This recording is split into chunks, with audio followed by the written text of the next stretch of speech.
متخيل ان اليسا اللي بقت ملكة الاحساس كانت في يوم بتغني وهي خايفة ان الناس ما تحبهاش؟ وده غير انها باعت اكتر من 30 مليون ألبوم وتصنفت من اغنى واقوى الفنانات في الوطن العربي. في الحلقة دي هنعرف ازاي وصلت للقمة واسرار محدش يعرفها عنها. انا مريم محمد وده برنامج اسرار مشاهير العرب.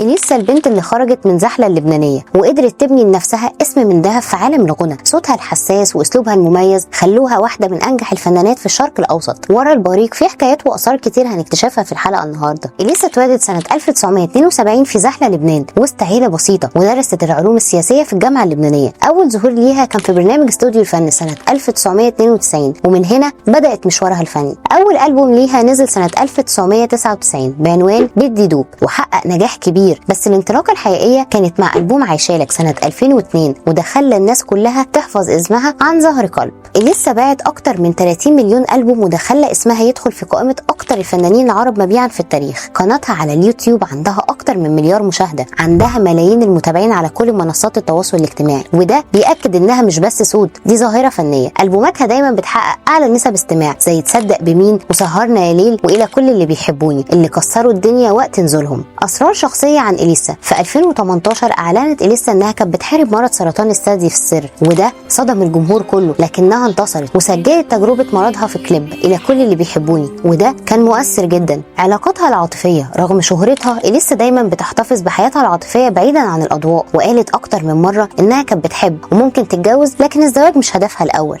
علاقاتها القويه بالفانز. اليسا عندها جمهور مخلص بيساندها في كل وقت، وهي دايما بتسميهم عيلتي التانيه، ومشهوره بردودها الجريئه على السوشيال ميديا. اليسا فازت بجوائز كتير، منهم جائزة الميوزك أورد العالمية عن ألبوم أحلى دنيا سنة 2005، مرتين جائزة أفضل فنانة عربية في مركز دور، جائزة أفضل مطربة في الشرق الأوسط من جوائز الشرق الأوسط للموسيقى أكتر من مرة. صنفتها مجلة فوربس ضمن أقوى 100 شخصية عربية سنة 2017. تقديرات ثروة اليسا بتتراوح ما بين ال 35 ل 45 مليون دولار، وده بيخليها من أغنى الفنانات العرب، بجانب إنها واجهة إعلانية لبراندات زي بيبسي ولوريال. عندها عقارات فخمة في لبنان وقصر، ده غير استثمارات في الموضة والتجميل. دي كانت حكاية اليسا البنت اللي خرجت من زحلة وبقت صوت بيحرك قلوب الملايين، واللي اثبتت ان النجاح مش بس صوت حلو، ده كمان قوة شخصية وإرادة. شاركنا ايه اكتر اغنية اليسا حبيتها؟ ما تنساش تعمل لايك وسبسكرايب وتفعل الجرس عشان يوصلك كل جديد عن نجوم الغنى. اشوفكم الحلقة الجاية.